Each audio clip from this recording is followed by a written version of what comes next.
Ngayong semestre, magkasama nating susuriin ang isang tanong at ito ay kung paano kumikilos ang mga lipunan. Bakit natin ginagawa ang ating mga ginagawa? Ano ang nag-uudyok sa atin? Ano ang nagpapatakbo sa atin? At mayroong iba't ibang mga teorya tungkol sa kung ano ang nagpapatakbo sa gawi ng tao. Sige, isa-isahin natin ang ilang mga teorya. Ang unang teorya ay nagmumula sa relihiyon. At ang ideya ay lahat tayo ay tinutulak ng isang digmaan sa pagitan ng mabuti at masama. May mabuting panig sa atin at may masamang panig sa atin. Mayroong Satanas at mayroong Diyos. At tayo ay naiipit sa isang labanan sa loob ng ating sarili.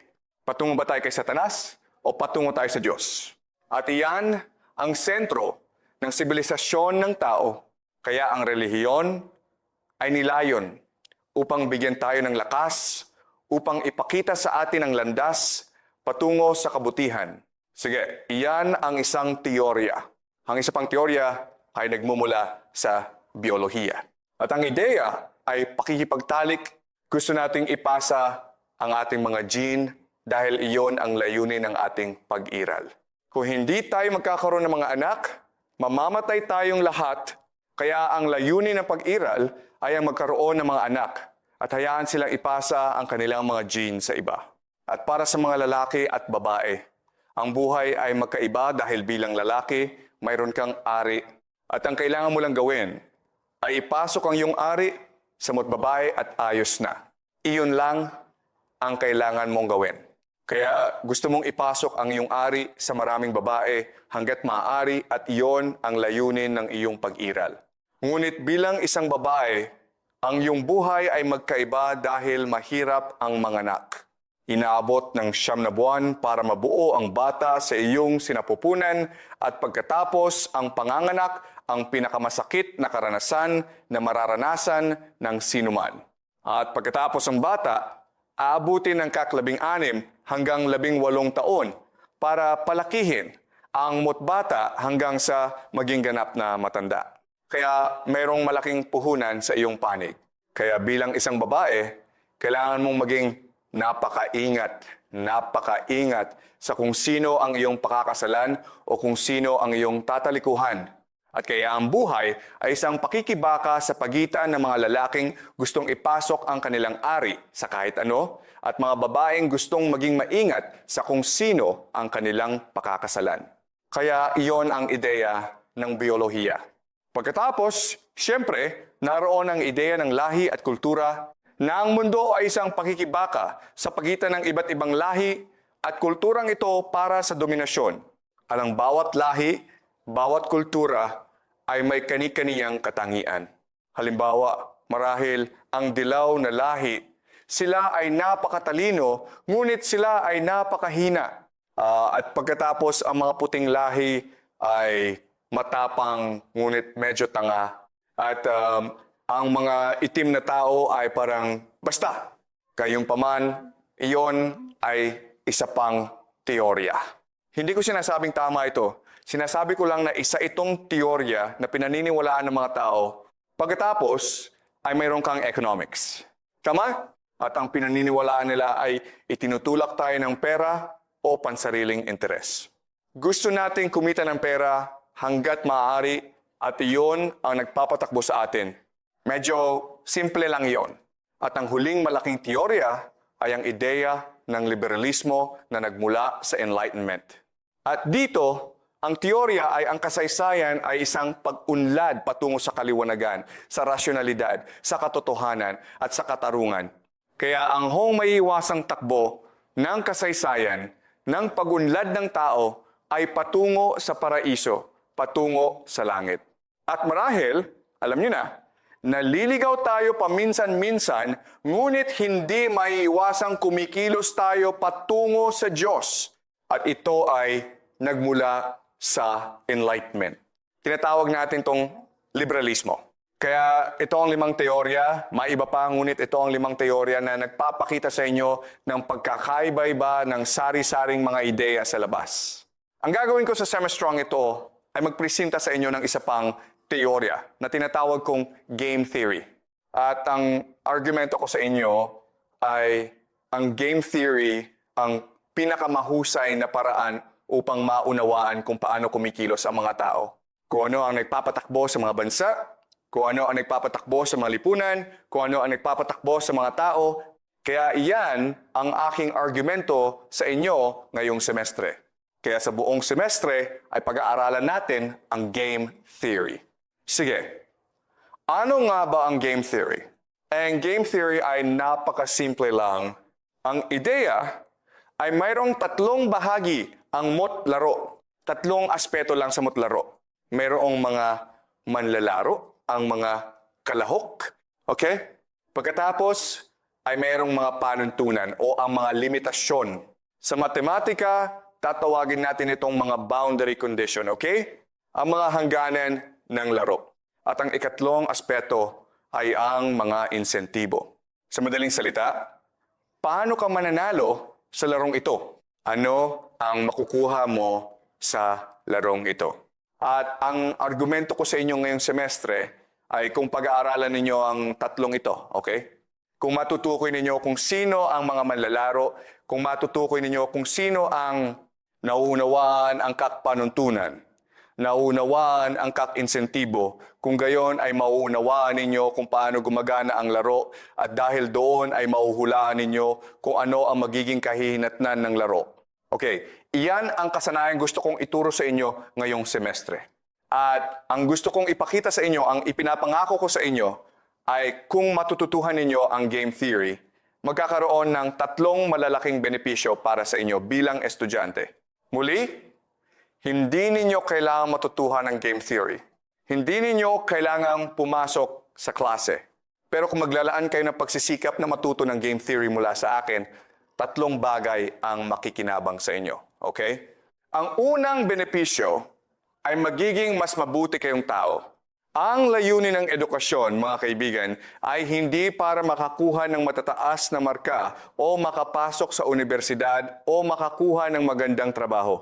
Ang pinaniniwalaan ko na layunin ng edukasyon ay gawin kayong mas mabuting tao, na ang ibig sabihin ay isa kayong mas mapag-isip na tao na mas kayang suriin ang inyong sarili at ang mundong nakapaligid sa inyo.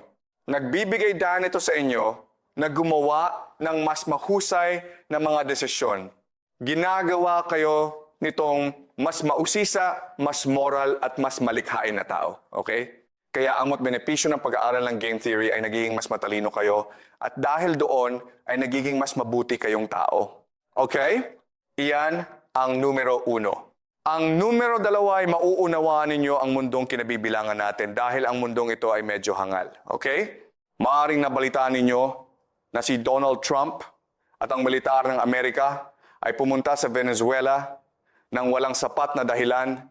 Kinidnap ang presidente ng Venezuela, nalabag sa batas internasyonal at pagkatapos ay dinala siya pabalik sa New York City kung saan siya lilitisin. Talagang hangal ang nangyari. Pero ang ating klase ay hindi para sabing hangal ito o mali ito dahil alam naman nating lahat na hangal at mali ito. Sinusubukan nating alamin kung bakit ito nangyari at kung saan ito hahantong. Kaya sa klaseng ito, mag-aral at magsusuri tayo ng mga kasalukuyang kaganapan upang maunawaan kung paano talaga gumagana ang mundo, kung bakit kumikilos ang kaktao sa paraang ginagawa nila, at maunawaan kung paano gumagana ang laro ng mundo. At nangangailangan ito na talagang subaybayan ninyo ang balita. Okay? Hindi mahirap maglaan ng 5 minuto at magbasa lang ng balita. Titingnan natin ang digmaan sa Ukraine. Titingnan natin ang bagong digmaan sa pagitan ng Israel at Iran. Titingnan natin ang nangyayari sa South America. Titingnan natin ang hidwaan sa pagitan ng China at Japan. Titingnan natin ang relasyon sa pagitan ng United States at China. Okay? Kaya mahalaga ito sa inyong buhay dahil balang araw ay kailangan ninyong magtrabaho at mabuhay sa magulong mundong ito na ating kinabibilangan. Okay? At ang ikatlong benepisyo ay kapag naunawaan ninyo ang laro, magkakaroon kayo ng kakayahang manghula. Mauunawaan ninyo kung paano magbabago ang mundo. Masusuri ninyo ang sarili ninyong buhay at mauunawaan kung paano kayo magbabago at nagbibigay yun sa inyo ng kontrol, soberanya sa inyong sariling tadhana. Okay? Yan ang pangako ko sa inyo.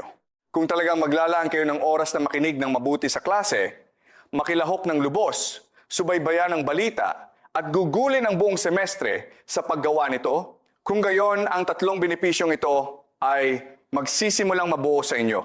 Okay? Ito ay isang panghabang buhay na pakikibaka para matutuhan ng game theory. Mas matanda ako kaysa sa inyo.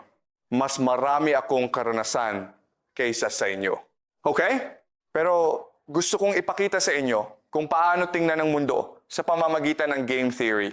Ang isa pang parirala na natututunan nyo sa paaralan ay tuturuan ko kayong mag-isip ng kritikal tungkol sa mundo. Well, tuturuan ko lang kayo kung paano mag-isip, okay? Maliwanag ba? May mga tanong bago ako magpatuloy. Kaya lahat ng ito ay napaka-abstract. At kaya ang gagawin ko ngayon ay gagamit ako ng halimbawa ng isang laro para ipakita sa inyo kung paano gumagana ang game theory, okay? Kaya gumamit tayo ng isang napaka-simpleng laro, okay? Isipin nating may 5 lalaki at 5 babae at gusto nilang magpakasal. Okay? Kaya sila ang mga manlalaro. At ang gagawin natin ay pipila natin sila bilang lalaki at babae. Pagkatapos, ang gagawin natin ay iraranggo natin ang mga lalaki at ang mga babae. Okay? Kaya iraranggo natin ang 10 manlalaro sa 5, 4, 3, 2, 1. 5, 4, 3, 2, 1, okay? At paano natin sila iraranggo? Well, iraranggo natin sila ayon sa kanilang pagiging kaakit-akit gamit ang 3 pamantayan. Ang una ay genes, ang pangalawa ay kayamanan, at ang pangatlo ay katayuan. Okay? Kaya, ang genes ay napakasimple. Ibig sabihin nito ay maganda o gwapo ka. Ibig sabihin ay matangkad ka. Ibig sabihin ay malusog ka. Mabubuhay ka ng matagal. Okay? Ang genes ay medyo madaling intindihin. Ang kayamanan ay nangangahulugan lang na ikaw at ang pamilya mo ay may maraming pera. Ang katayuan ay nangangahulugan na marami kang kaibigan. Mayroon kang mataas na posisyon sa trabaho. Nagmula ka sa isang napakamakapangyarihang pamilya. Okay? Kaya ito ang 3 pamantayan na maaari nating gamitin para husgahan ang pagiging kaakit-akit ng isang tao. At pagkatapos, ang maaari nating gawin ay iranggo sila mula 5 hanggang 1. Ang 5 ang pinakamagaling. Ang 1 ang pinakamasama, okay? At maaari nating iranggo ang lahat ng 10 ayon sa mga sukatang ito. Kaya ayon sa biology, ang tinatawag nating evolutionary biology o evolutionary psychology, lagi nating sinusubukang hanapin ang pinakamagandang genes para magparami dahil tinitiyak nito na maipapasa ang ating mga genes. Okay? Kaya tandaan na ang mga lalaki ay may-ari na maaari nilang ipasok sa kahit ano.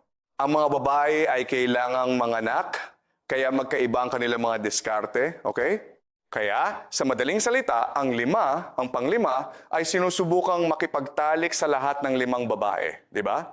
Iyon ang kanyang diskarte. Ngayon, pero ang babaeng panglima ay gustong matiyak na ang panglima lang ang makukuha niya, okay? Kaya, ito ay magkaibang mga diskarte. At kung ayon sa evolutionary psychology, lahat ng 5 babaeng ito ay dapat sumubok na magparami kasama ang pang-5 lalaki. Okay? Pero alam nating hindi nyo ito pwedeng gawin. Ito ay mapanira. Bakit ito mapanira? Dahil hindi mabubuhay ang lahi ng tao. Di ba? Magiging hangal na gawin ang ganitong bagay kung saan ang lahat ng 5 babae ay sinusubukan lang pakasalan ang iisang lalaking ito. Maaari siya nga, okay? Pero ang 3 ito ay matatanggal. Dahil guguho ang inyong lipunan. Hindi kayo magkakaroon ng ganoon karaming anak, kaya Hindi posibleng maging totoo ito, di ba? Kaya, alamin natin kung ano ang dapat mangyari sa rational na paraan. Okay? C. Kaya, isipin natin to ng rational o mula sa pananaw ng ekonomiya. C. Kaya muli, ang panglima, sinusubukan niyang i-maximize ang laro. Kaya, sinusubukan niyang makipagtalik sa lahat ng 5 babae, okay? Ang problema kung gagawin niya iyon ay alam nitong 5 na pinaglalaruan lang silang lahat. At nakikita nila na ang lalaking ito ay malamang na. Kaya ang 5, ang pinakamagaling na babae ay parang, alam mo ba, wala namang masyadong pagkakaiba ang 4 at 5. Kaya magpapakasal na lang ako sa lalaking ito. Di ba? Kaya ang pang-4 ay wala na. At ang pang-4 naman ay parang, alam mo ba? Malamang ay tama ang desisyon ng pang-5, kaya magpapakasal na lang ako sa pang-3. Di ba? At ang nangyayari ngayon ay ang pang-5, sa pagsubok na pakasalan ng lahat ng babae, ay nauwi sa pinakamasamang pagpipilian. Di ba? Kaya medyo katangahan yon para sa kanya. Nakatali na siya sa number 1. Pero alam niyo ba? Kung susubukan ng sino man sa mga taong ito ang kalokohang ito, ganun din ang mangyayari sa kanya. Kung saan ang 4 ay parang, alam mo ba? Hindi ko makuha ang 5, pero susubukan ko na makuha ang 4 at 3 ng magkasama. At ang 3 naman ay parang, bahala ka dyan. Pakakasalan ko na lang ang 2. Pakakasalan ni 4 ang 3. Okay? Pagkatapos, may iwan din siyang kasama ang 1. O kaya naman ay mag-iisa lang siya. Kaya kung susubukan nilang isa-isang i-maximize ang kanilang resulta, lahat sila ay malulugi sa huli. Kaya ang tanging paraan para makalabas dito ay ang magtulungan sila. Okay? At ang pinakamagandang paraan para magtulungan ay ganito. Ang 5 ay parang, alam mo ba, ayoko na nito. Hindi ko na hahabulin ng 4 o 3, kukunin ko na lang ang number 5. Okay? Malinaw? Ang 4 naman ay parang, oo, pakakasalan ko na lang ang 4, wala nang ligawan. Wala nang laro. Pakakasalan ko na lang ang 4. At ang 3 ay pakakasalan ang 3. Ang 2 ay pakakasalan ang 2. At ang 1 ay pakakasalan ang 1. Okay? At magiging perpekto na ang mundo. Ang lahat ay may asawa na at maaari na silang magkaroon ng mga anak at magiging perpekto ang mundo. At ito talaga ang pinakamagandang estratehiya para sa lahat ng manlalaro, di ba? Ang salitang ginagamit natin sa game theory para dito ay tinatawag na Nash equilibrium. Okay? Ang Nash equilibrium ay nangangahulugan lamang na palagi kang umaabot sa isang kalagayan kung saan lahat ng manlalaro ay namamaximize ang kanilang resulta, ang Nash equilibrium. At dahil dito, nagkakaroon na ng saysay ang mundo. Pero may problema rito. Ang problema ay sa totoong buhay, walang gumagawa nito. Okay? Sa totoong buhay, wala talagang sumusunod sa panuntunang ito. Ang Nash equilibrium ay isa lamang teorya na inimbento natin. Pero sa totoong buhay, hindi iyan ang nangyayari. Ang nangyayari sa totoong buhay ay pinipili nating maging mapanira sa sarili. Okay? Kaya hayaan ninyong ikwento ko ang isang larong nilaro ko. Noong nakaraang year, nagtuturo ako sa klaseng ito at tinanong ko ang mga lalaki at mga babae, isipin ninyong 30 years old na kayo. Diba? Pine pressure na kayo ng mga magulang ninyong magpakasal at 10 taon na kayo sa dating market. Wala talagang sino man na sa tingin ninyo ay perpekto para sa inyo. Parang sumuko na kayo sa pag-ibig.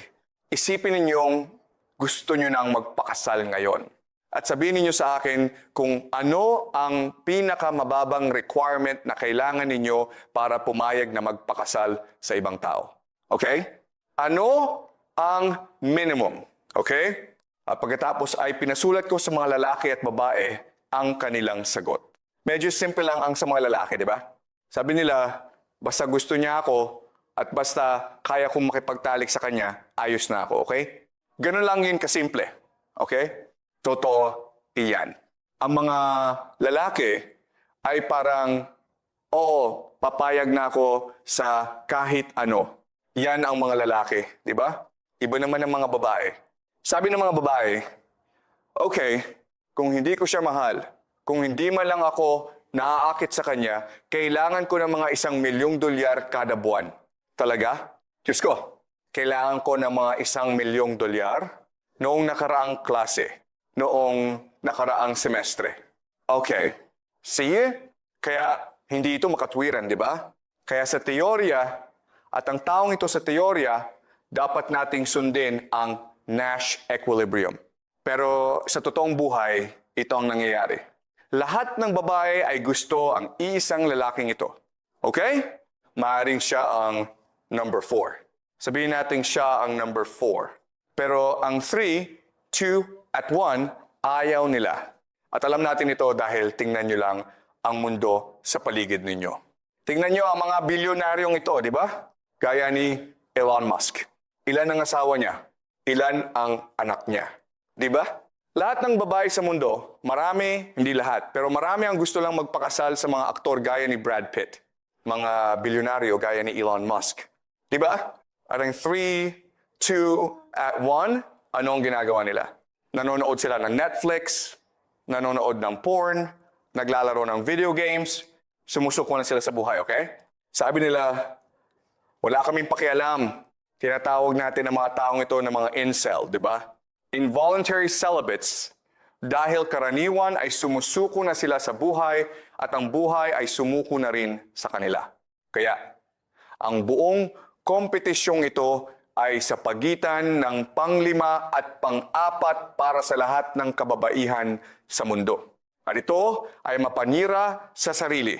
Hahantong ito sa pagkamatay ng sangkatauhan. At ang tanong ngayon ay, bakit tayo nagpapakamatay? Kaya tingnan natin ang pagsusuri sa game theory, di ba? Ang mga manlalaro, ang mga patakaran, at ang mga insentibo.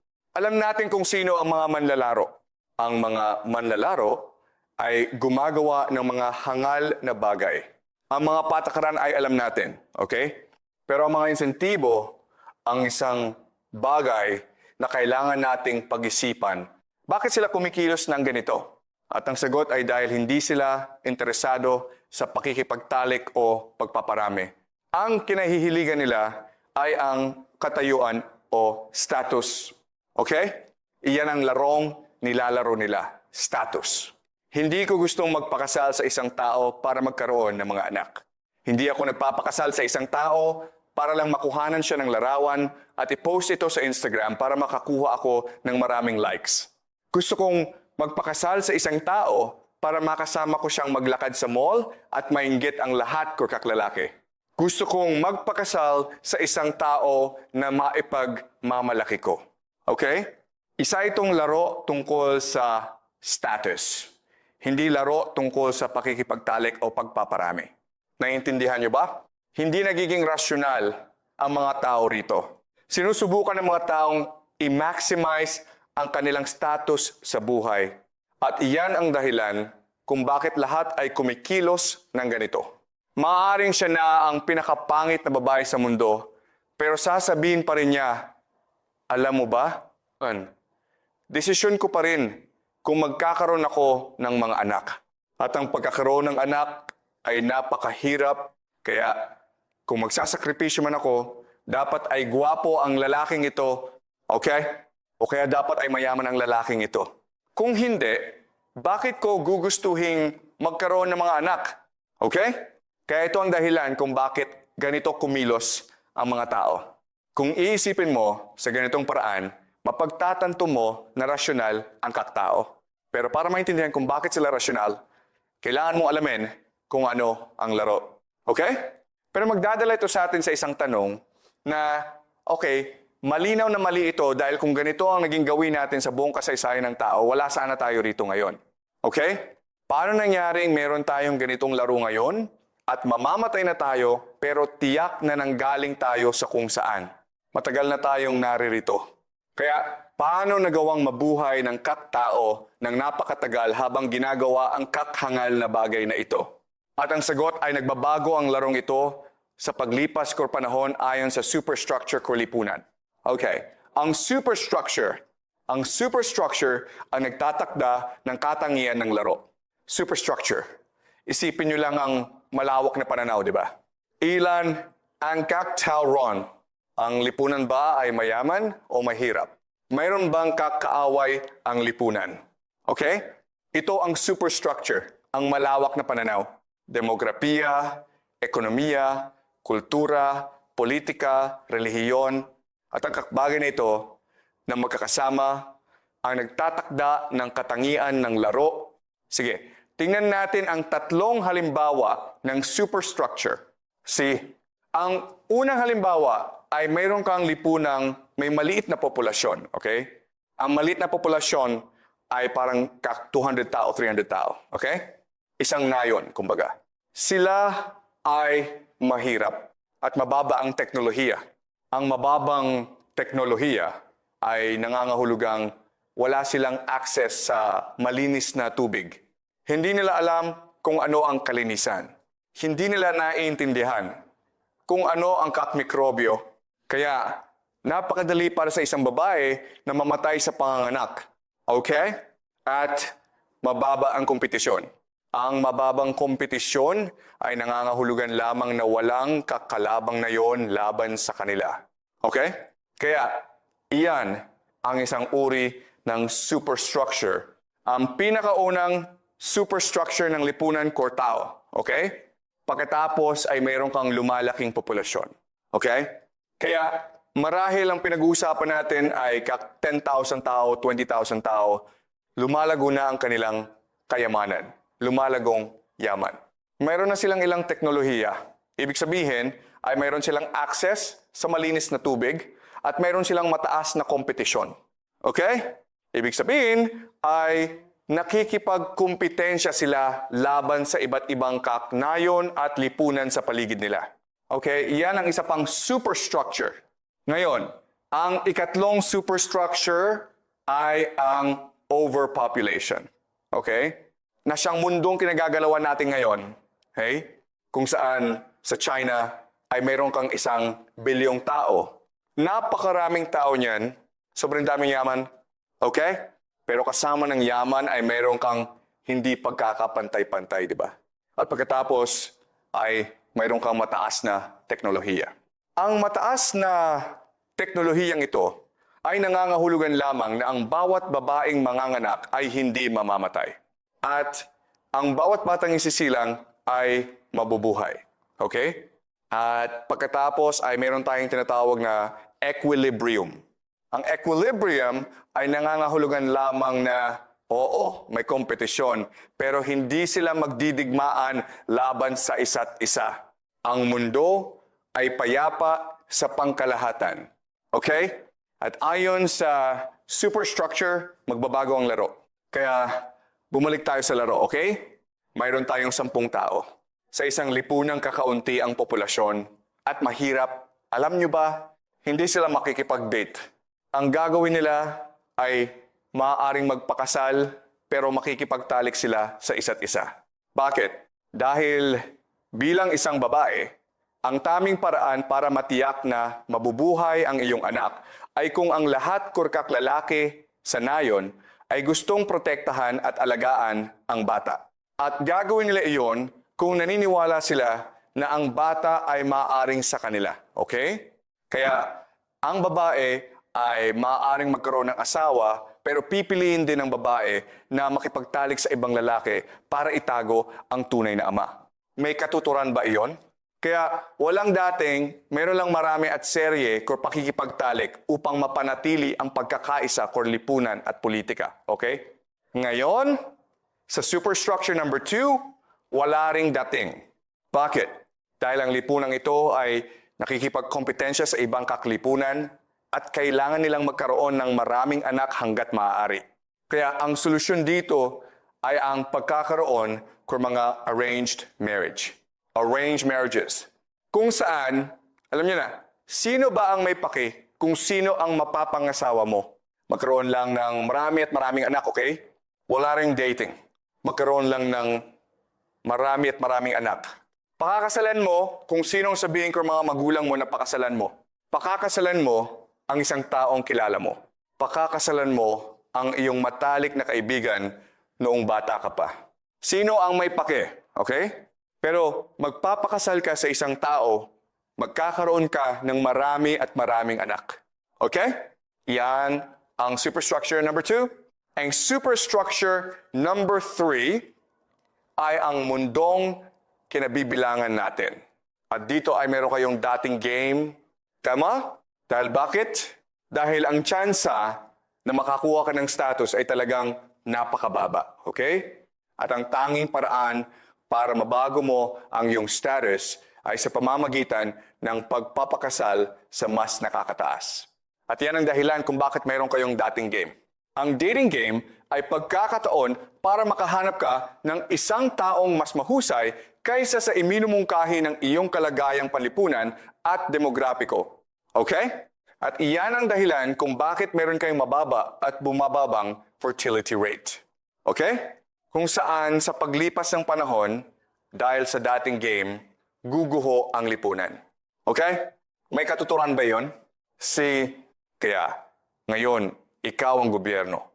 At sa buong mundo, ang mga kababaihang mayayaman at may pinag-aralan ay tumatangging magkaroon ng mga anak lalo na sa Silangang Asya. Sa ngayon, ang fertility rate sa China ay nasa 1 na lang. Okay? Halos 1. Ang replacement rate na kailangan nyo ay 2.1. Kaya para lamang mapanatili ang inyong kasalukuyang antas ng populasyon, ang bawat babae sa China ay kailangang manganak ng hindi bababa sa 2 bata. Pero sa ngayon, sa karaniwan, pinipili ng mga kababaihan na magkaroon ng 1 anak lamang sa China. At ang pinakamalala ay ang trend na ito ay tumataas. Kaya 5 taon na ang nakalipas, ang fertility rate ay marahil 1.7. Ngayon ay 1 na lang. Okay? Kaya ang trend ay napaka-negatibo. Okay? Kaya ang mga gobyerno sa buong mundo ay sinusubukang alamin kung ano ang gagawin. Paano mo makukumbinsi ang mga babae na magkaroon ng mas maraming anak? At ang natuklasan namin ay imposible ito. Maaari ka naming bayaran ng mas malaking pera gaya ng ginagawa nila sa South Korea. Alam niyo ba? Hindi ito gumagana. Dahil hindi pera ang gusto ng mga tao, kundi status.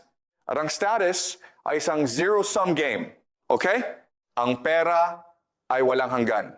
Pero ang status, ang kapangyarihan, ay isang zero-sum game. Kaya mayroon tayong overpopulation, mayroon tayong napakaraming tao na naglalaban-laban para sa napakakaunting posisyon ng status. Meron kayong bumababang fertility rate. At wala kayong magagawa tungkol dito. Sa sandaling bigyan nyo ng pagpipilian ng mga babae, pipiliin nilang pagandahin ang kanilang buhay sa pamamagitan ng pagpapakasal sa mas nakakataas. Okay? Hindi lahat, pero karamihan. At kaya, sa paglipas ng panahon, ang nangyayari ay guguho ang inyong lipunan. Kung titingnan nyo ang kasaysayan, ang pinakamahusay na indikasyon na ang isang lipunan ay malapit ng gumuho ay kung ang mga kababaihang mayayaman at may pinag-aralan ay tumatangging magkaroon ng mga anak. Ito rin ang nangyari sa mga Romano na bumagsak. Ito ang nangyari sa maraming imperyo. Ito ang nangyayari sa buong mundo ngayon. Sa Amerika, sa Britain, sa Europa, sa China. Malinaw ba? At sinasabi nito sa atin na bumabagsak ang lipunan. Kaya sa madaling salita, kung ano talaga ito, ang mga superstructure na ito, ipinapakita nito sa atin ang life cycle ng isang sibilisasyon. Tama? Kaya ito ang panahon kung kailan bata pa ang sibilisasyon, pagkatapos ay nagmamature ito, lumalago, at pagkatapos ay bumabagsak. Malinaw ba? At kung titingnan nyo ang kasaysayan, lahat ng sibilisasyon ay dumadaan sa prosesong ito ng pagsilang, pag-unlad, at pagbagsak. At wala itong takas. Kaya ang kapangyarihan ng game theory ay sa pamamagitan lang ng pag-aaral sa isang aspeto. Kung sisimulan kong pag-aralan ang larong ito, malalaman ko kung sino ang mga manlalaro, ang mga panuntunan, at ang mga insentibo. Malalaman ko kung ano ang superstructure ng sibilisasyon. At kapag nakuha ko na ang dalawang ito, maaari ko nang malaman kung saan ito nanggaling at kung saan ito patungo. Yan ang gusto kong ituro sa inyo sa klase na ito. Kung paano mag-analisa ng sitwasyon para maunawaan nyo ang mga manlalaro, ang mga panuntunan at ang mga insentibo na magbibigay sa inyo ng kaalaman tungkol sa superstructure para malaman nyo kung saan ito nanggaling at para mahulaan nyo rin kung saan ito patungo. Ayos ba? Pero maaari nyo ring tingnan ang superstructure at malaman kung anong laro ang nilalaro. Ito ay isang halimbawa, pero sa buong semestre ay gagawa tayo ng marami pang iba't ibang halimbawa ng game theory. Malinaw ba ito hanggang dito? May mga tanong ba? Anumang komento o tanong bago ako magpatuloy? Sige. Tingnan natin ang ilang pangunahing katotohanan. Sige. Ito ang mapa ng mundo. Gaya ng nakikita nyo, pasensya na. Ang color scheme ay ganito. Ang pula ay kung saan ang lipunan ay may fertility rate na mataas sa replacement level, higit sa 2.1. Kung madilim na pula ito, gaya dito sa gitna ng Africa, ito ay 6 hanggang 7 o higit pa sa 6. At bakit ganoon ang sitwasyon?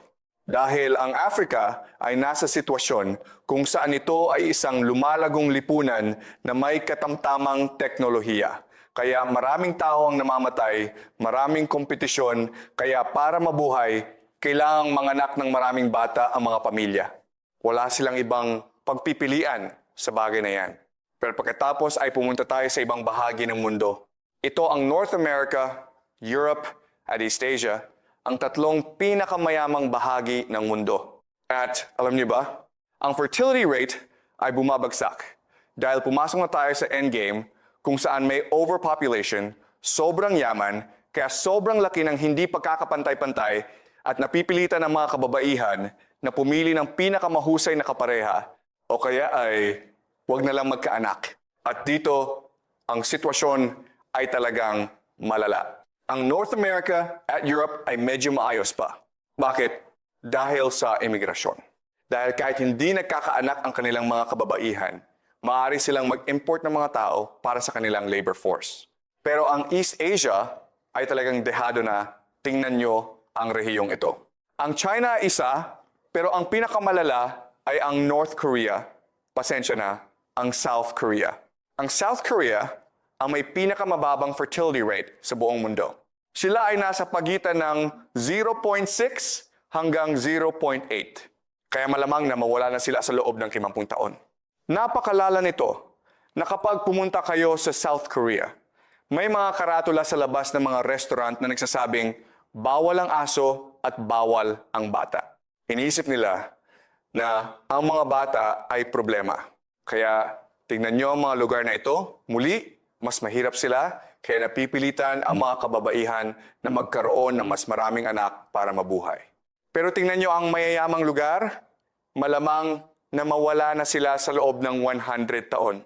At ito ay ganap na pagbagsak. Ang solusyon na pinipili ng mga gobyerno ngayon ay ang pag-import ng mga imigrante. Okay? Ito ang mga trend sa ngayon. At nagdudulot ito ng maraming gulo sa lipunan. Dahil alam nyo ba, hindi gusto ng mga tao ang mga dayuhan.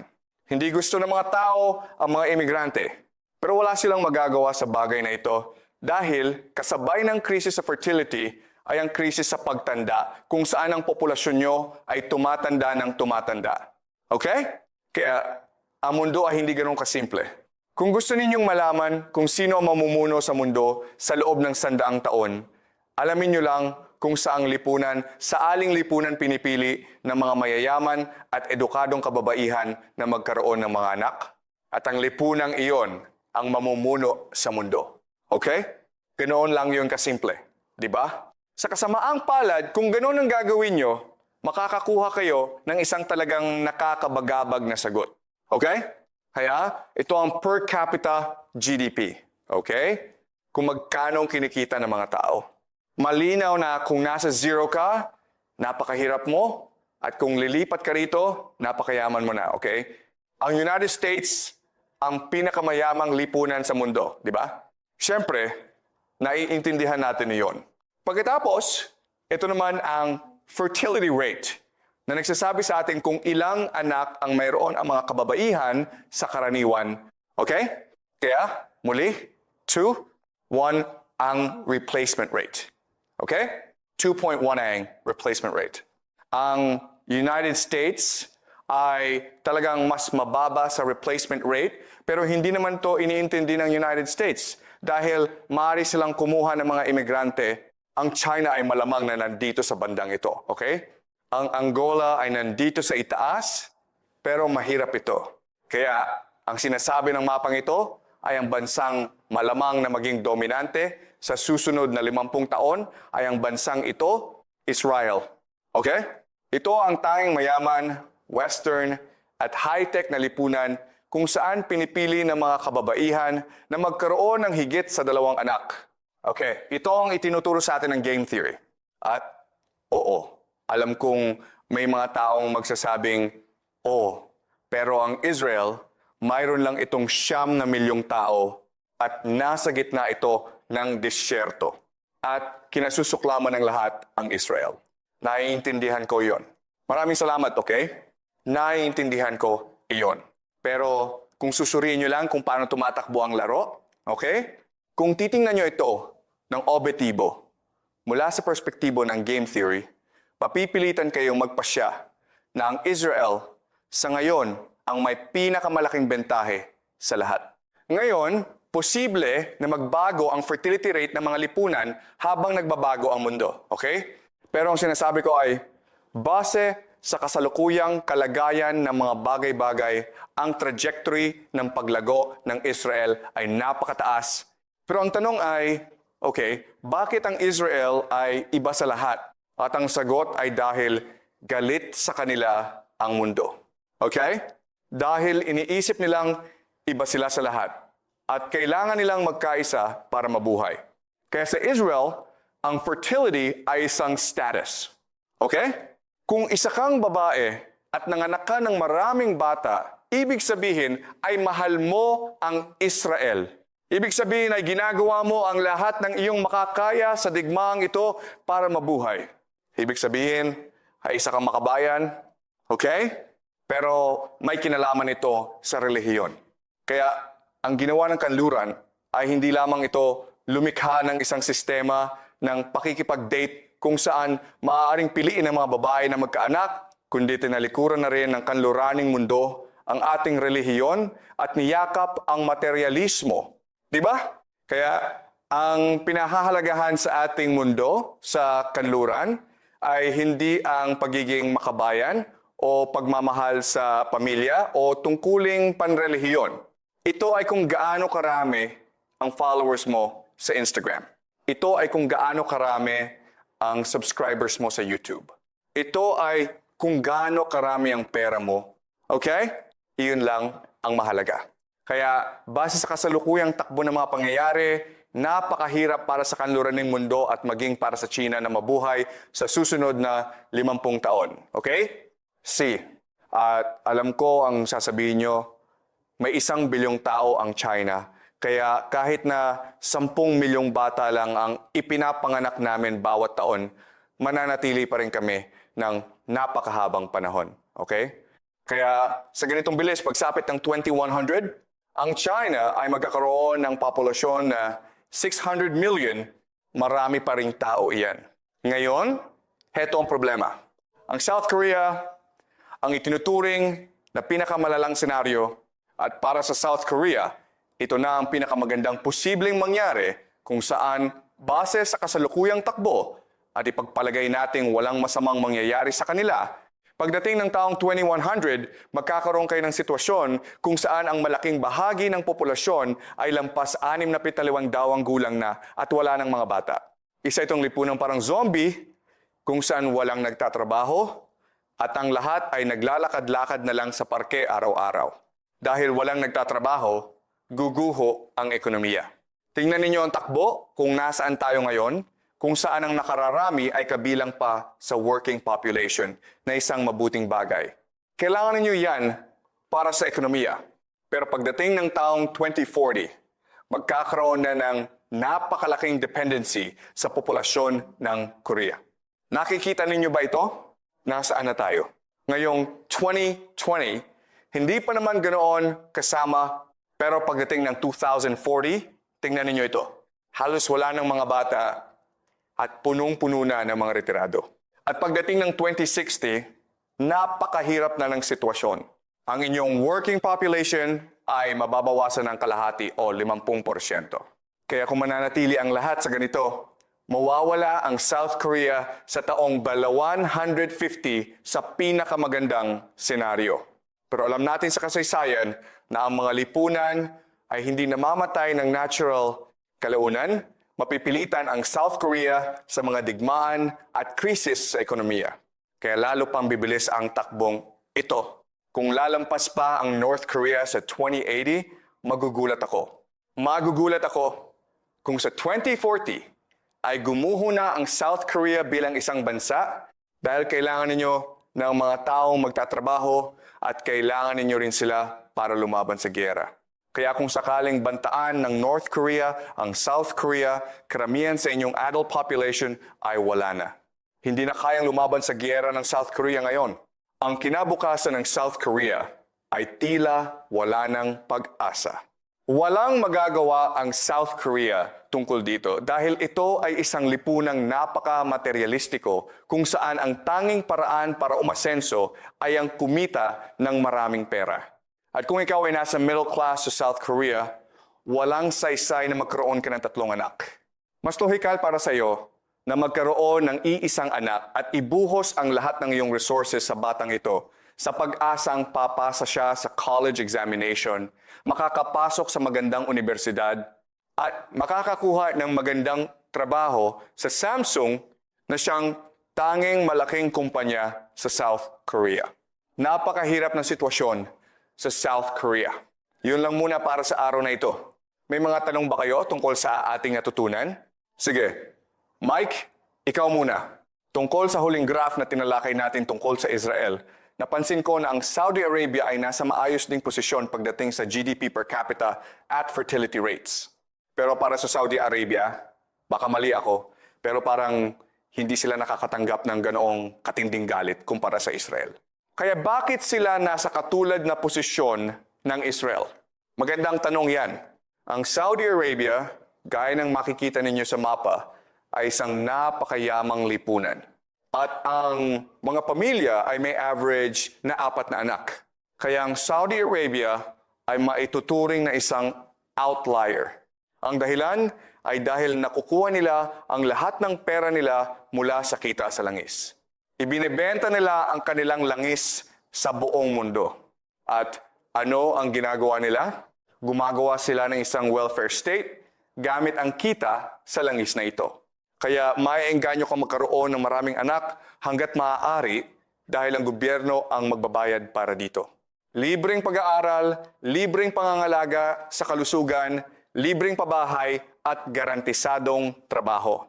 Kaya para lang itong sosyalismo, isa rin itong bansang Muslim, kaya mayroon silang panrelihiyong obligasyon na magkaroon ng maraming anak hanggat maaari.